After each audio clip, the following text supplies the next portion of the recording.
introduction. Good morning, I'm John, and it's my pleasure to serve on the board for the last couple years or so.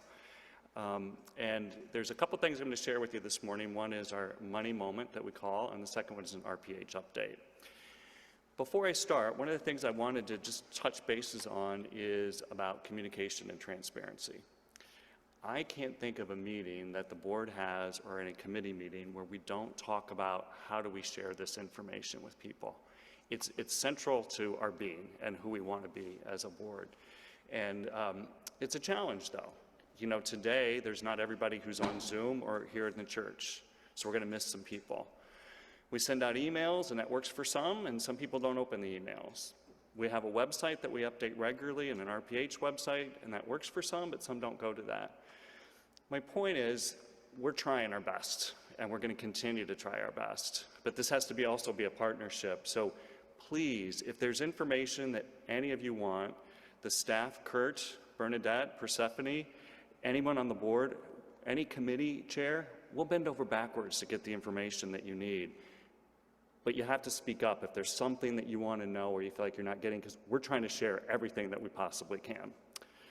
So, with that in mind, then the first thing is the money moments that we've talked about. We started this year to try to give people more information about the fiscal or financial health and status of our church. And sometimes Kathy Mathis will share specific numbers, or somebody on the board. Kurt will talk about maybe tithing or some of the other things that we're doing financially. And today, I'm going to share a little bit of an update, and it's going to be pretty direct, so I'm just going to sort of warn you on this. There's many of you who have contributed for a long time and continue to be really generous contributors.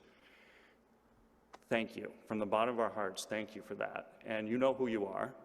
And besides the thank you, I'm not speaking to you today. We do know that donations are down. We're in the red, folks. We have to operate a fiscally, financially sound operation. And maybe through COVID and people being in Zoom, a basket's not being passed in front of them. Maybe for folks, the transition to online giving has been difficult. We're not really sure. But we do know that the number of contributors or donators and the volume of contributions is down.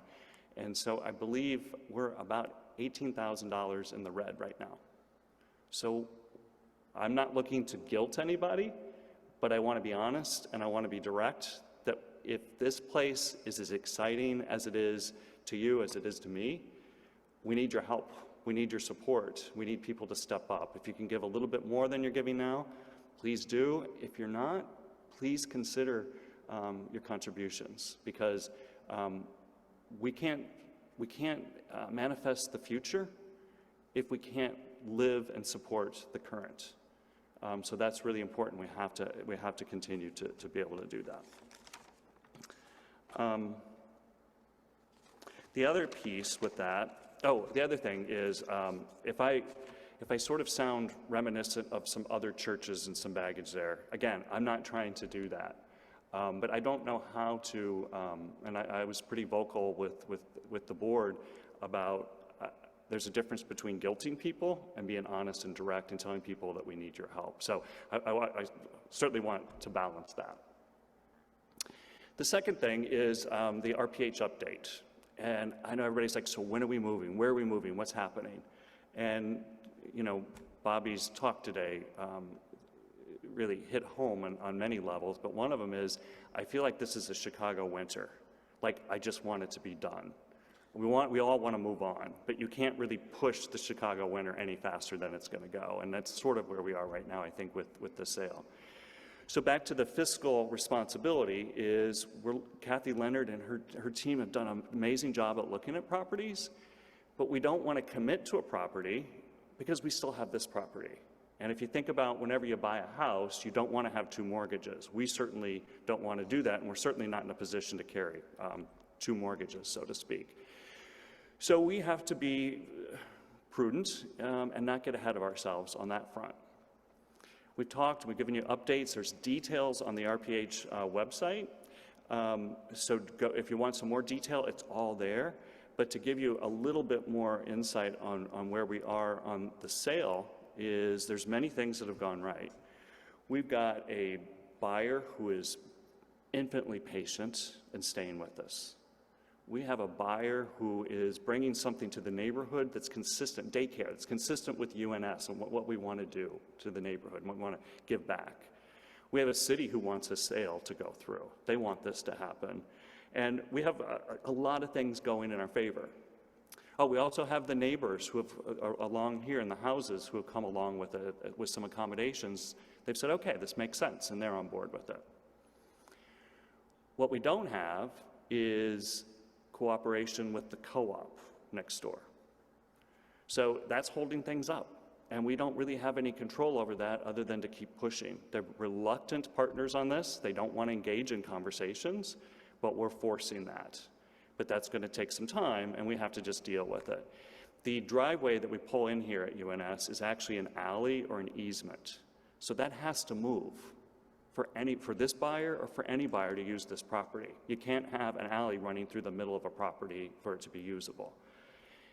We think that that's reasonable. We're trying to find the divine order in this process, but we'd like it to move forward, and they're reluctant partners on this.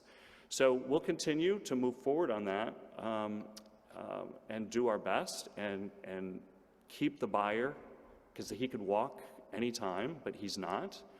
But we're working with him.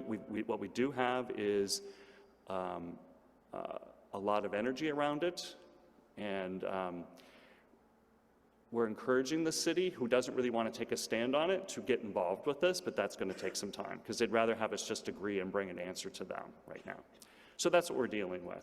It'll happen, but we're still in that season, right, Bobby, of we can't make it happen any faster than we are.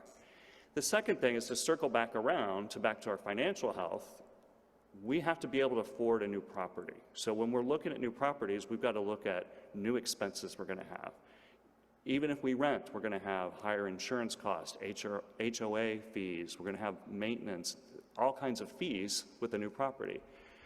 So we also have to assess what we can afford based on what our budget is. And right now, to circle back around, our donations are down. So it's another reason why we have to be able to afford where we're going and make prudent, sound decisions around that. So again, I'm sorry if I sound sort of negative. I'm not at all. I'm super excited about the future. I speak with passion. I speak out of gratitude. This place has given me and my boys amazing ways to serve the community, to give back, to meet amazing new friends. And my family, we're so excited about what the future is for UNS, and I want to get there. We just have to live in the here and now, and we're going to get there, and this is going to happen. We have a big fundraiser that Suzanne's planning and her team for the fall. Sharon's done some great fundraising, but we can't rely on those. We can't run a church on those things. We have to run it on donations. That's our business model in a church, is people give us money. We don't have, that's our income. So please hear me with all the gratitude and love that I have. This is just meant to appeal to everybody. If you can, give more, and we need it, and we'd appreciate it. So thanks.